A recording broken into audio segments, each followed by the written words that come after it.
ഈ സാധനം ഒരു കൊണ്ടുപോയി എന്നുള്ളത് നിങ്ങൾക്ക് ഉറപ്പാണോടോ? ഉറപ്പാണ് സാറേ, ഞങ്ങൾ കണ്ടതല്ലേ. ഒരു ചെറുക്കനും ഒരു പെണ്ണും കൂടിയാണ് ബാലു സാറിന് വണ്ടിക്കകത്താക്കിയത്. അത് കഴിഞ്ഞ് ആ ചെറുക്കൻ തന്നെയാണ് ബാഗ് എടുത്ത് വണ്ടിക്കകത്ത് വെച്ചത്.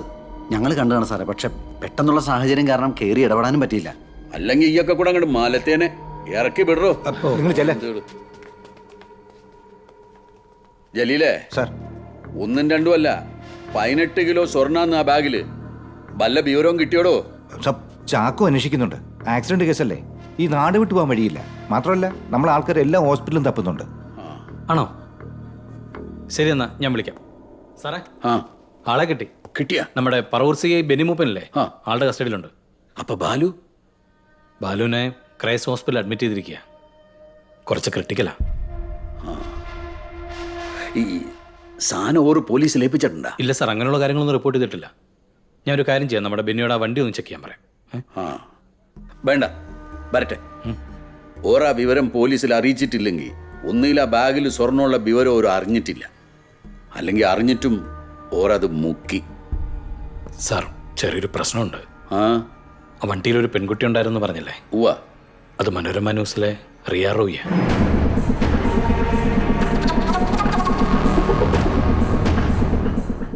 ഉറപ്പാണോടോ? അതെ സാർ. സന്തോഷേ, ഈ ഒരു ഡ്രിങ്ക് ഒഴിക്കടോ. ചാക്കോ. സാർ.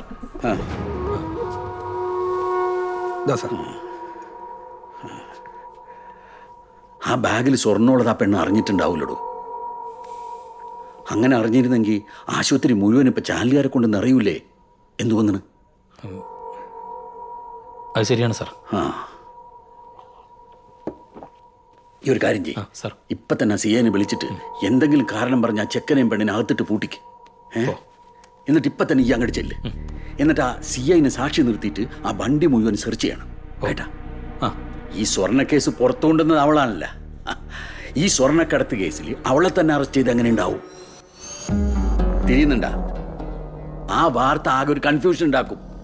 എന്നെ ഈ ഒന്ന് പതറും. ഇതൊരു തീപ്പൊരിയാണ്ടോ, ഞമ്മക്കത് ആളി കത്തിക്കാന്ന്. അത് ഞാനേറ്റ്. ഇനി ഇതുപോലൊരു ചാൻസ് വീണ് കിട്ടൂല. ഞാൻ പറഞ്ഞ മനസ്സിലാവും. മനസ്സിലായി സാർ. എന്നാ വേഗം ചെല്ല് സാർ. ഓ,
രണ്ടുപേരും ഒന്ന് ഒപ്പിട്ടെ. നിങ്ങൾ തന്നെ പറഞ്ഞ മൊഴിയാ, ഒപ്പിട്.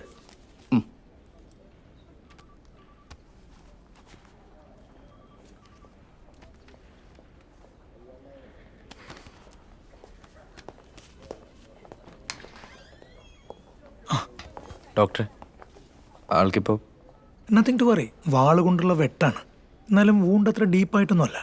ബ്ലീഡിങ് കുറച്ച് അധികം ഉണ്ടായിട്ടുണ്ട്, അതാണ് കുഴപ്പമായത്. ബ്ലഡ് കയറ്റുന്നുണ്ട്. ഹോപ്പ്ഫുള്ളി ഒരു 2 മണിക്കൂറിനുള്ളിൽ ആൾക്ക് ബോധം വീഴും. ഹേ, നിങ്ങൾ പേടിക്കണ്ട, നിങ്ങളുടെ വണ്ടി അയാൾ ഇടിച്ചിട്ടില്ല. അത്തരത്തിലുള്ള ഒരു ഇഞ്ചുറിയും അയാളുടെ ശരീരത്തിലില്ല. രക്ഷപ്പെട്ട് ഓടി വരുന്നതിൻ്റെ ഇടയ്ക്ക് നിങ്ങളുടെ വണ്ടിയുടെ മുമ്പിൽ വന്ന് പെട്ടതായിരിക്കും. ഹേ, പേടിക്കണ്ട. ആൾക്ക് ബോധം വരുന്നത് ഞാനിവിടെ തന്നെ ഉണ്ടാവും. ഓക്കെ, ശരി.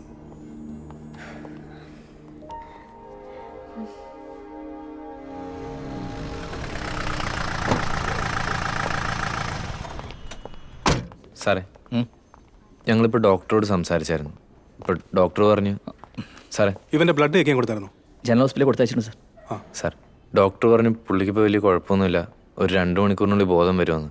അതുകൊണ്ട് അപ്പോൾ പിന്നെ ഞങ്ങൾക്ക് പോകാലോ അല്ലേ സാറേ? എടാ നിന്നോടല്ലേ ഞാൻ പറയാന്ന് പറഞ്ഞത്. അല്ല സാറേ, ഞങ്ങളുടെ വണ്ടി പുള്ളിയെ മുട്ടിയിട്ട് പോലും ഇല്ല. ഡോക്ടർ പറഞ്ഞ ആ അത് രീതിയിൽ തീരുമാനിക്കുന്ന ഇവിടുത്തെ ഡോക്ടറല്ല, ഈ കേസ് അന്വേഷിക്കുന്നത് ഞാനാ. ഞാൻ പറയുന്ന പോലെ ചെയ്താൽ മതി രണ്ടുപേരും. സർ, ഞങ്ങൾ എന്ത് തെറ്റാ ചെയ്തേ? വഴി കിടക്കുന്ന ഒരാളെ ഹോസ്പിറ്റലിൽ എത്തിച്ചതോ? നിങ്ങൾ ഈ പോലീസുകാർ ഇങ്ങനെ പെരുമാറുന്നതുകൊണ്ട് പബ്ലിക് ഈ കാര്യങ്ങളൊന്നും ഇടപെടാത്തെ. ആഹാ, മാഡത്തിന്റെ ശബ്ദം വീണ്ടും പുറത്തു വന്നു തുടങ്ങിയല്ലോ. നന്നായി. ഞാൻ ആകെ ഒരു ചാർജില്ലായിരിക്കായിരുന്നു. ഇപ്പൊ ഓക്കെ. രണ്ടുപേരും അടച്ചു നിർത്തേ, കാര്യങ്ങളൊക്കെ ഞാൻ വഴി അറിയിക്കാം. സർ, ഞങ്ങള് അങ്ങോട്ട് ചെന്നിരിക്കാൻ. പപ്പേട്ടാ, പ്രദീപിനോട് പറഞ്ഞു ഇവരുടെ വണ്ടി സ്റ്റേഷനിലോട്ട് എടുപ്പിക്കണം. ഞാനൊന്ന് ഡോക്ടറെ കണ്ടുവരാം. ശരി സർ. അതെ, വണ്ടി നിങ്ങളെ സാധനങ്ങളെല്ലാം എടുത്തോ. വണ്ടി ഇപ്പം സ്റ്റേഷനിലേക്ക് എടുക്കും. ഓ പ്രിയേ, ഉള്ള കാര്യം ഞാൻ പറഞ്ഞേക്കാം. ഇനി മേലെ ആ സിയുടെ മുമ്പിൽ അങ്ങനെ നീ പാത്രം അടിച്ചിട്ട് തലമണ്ട ഞാൻ പൊട്ടിക്കും കേട്ടോ.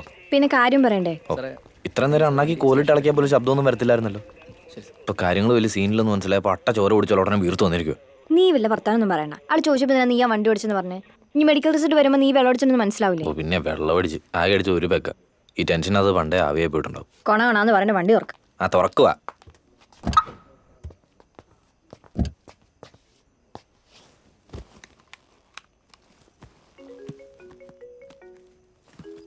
എടാ, ഇത് അയാളുടെ ബാഗല്ലേ? ഫോൺ അടിക്കുന്നുണ്ടല്ലോ. മറിക്കാൻ അയാളുടെ വീട്ടിൽ നിന്ന് അങ്ങനെ ആയിരിക്കും.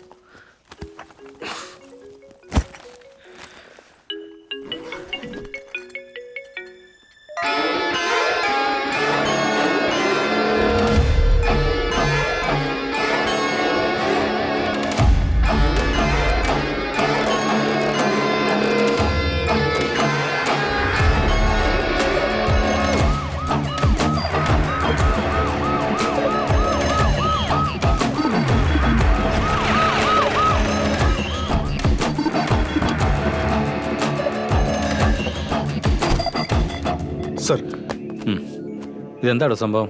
ഒരു ആക്സിഡന്റ് കേസായിട്ടാണ് സർ റിപ്പോർട്ട് വന്നത്. ഇവിടെ വന്നപ്പോഴാണ് 307. അയാൾക്ക് എങ്ങനെയുണ്ട്? കോൺഷ്യസ് ആയിട്ടില്ല. വയറിലും മുതുകിലുമായിട്ട് 2 വെട്ടേറ്റിട്ടുണ്ട്.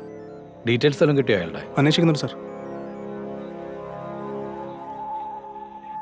ഈ ചാനലുകാരി പെണ്ണെങ്ങനെയാണോ ഇതിനിടെ വന്ന് പെട്ടത്? സർ, രക്ഷപ്പെടാനുള്ള ശ്രമത്തിനിടയിലാവണം ഈ വെട്ടേറ്റയാൾ ഓടി വന്ന് വീണത്. ഇവരുടെ വണ്ടിയുടെ മുന്നിലാണ്. ഇവർ തന്നെയാണ് സർ ഇവിടെ ഹോസ്പിറ്റലിൽ എത്തിച്ചു. ഇവർ പറയുന്ന കാര്യങ്ങളൊക്കെ കൺവിൻസിങ് ആണല്ലോ അല്ലേ? ആണ് സർ. പിന്നെ ആ പെണ്ണിന് കൊമ്പിച്ചിരി കൊടുല്ല സാർ. ഒന്ന് വട്ടം കറക്കാന്ന് വിചാരിച്ച് ഇവിടെ പിടിച്ച് നിർത്തിയ സ്റ്റേഷൻ ജാമത്തിൽ വിട്ടേക്കാം സർ. എനിക്ക് ഞാൻ പറയാം. NIA എന്നൊരു ഇൻഫർമേഷൻ ഉണ്ട്. നമുക്കിവരുടെ വണ്ടി ഒന്ന് ചെക്ക് ചെയ്യണം. ഓ തമ്പ. ആ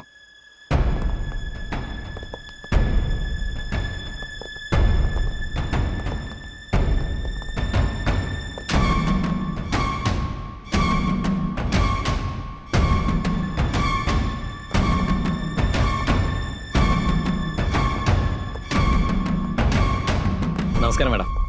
രാത്രി കുറച്ച് ബുദ്ധിമുട്ടായല്ലേ? സാരമില്ല, 1-2 ചെറിയ ഫോർമാലിറ്റീസ് ഉള്ളൂ. അത് കഴിഞ്ഞ ഉടനെ പോവാം. അതിനിടയിൽ ആ മർഡർ അറ്റംപ്റ്റ് ഒന്ന് പെട്ടതുണ്ട്. അല്ലേ കുഴപ്പമില്ലായിരുന്നു. അയ്യോ സാറേ, നിയമത്തിന്റെ കാര്യമൊന്നും മാഡത്തിന് പറഞ്ഞ് മനസ്സിലാക്കി കൊടുക്കേണ്ട കാര്യമേ ഇല്ല. ആ. എല്ലാ നിയമവും അരച്ച് കലക്കി കുടിച്ച ആളാ.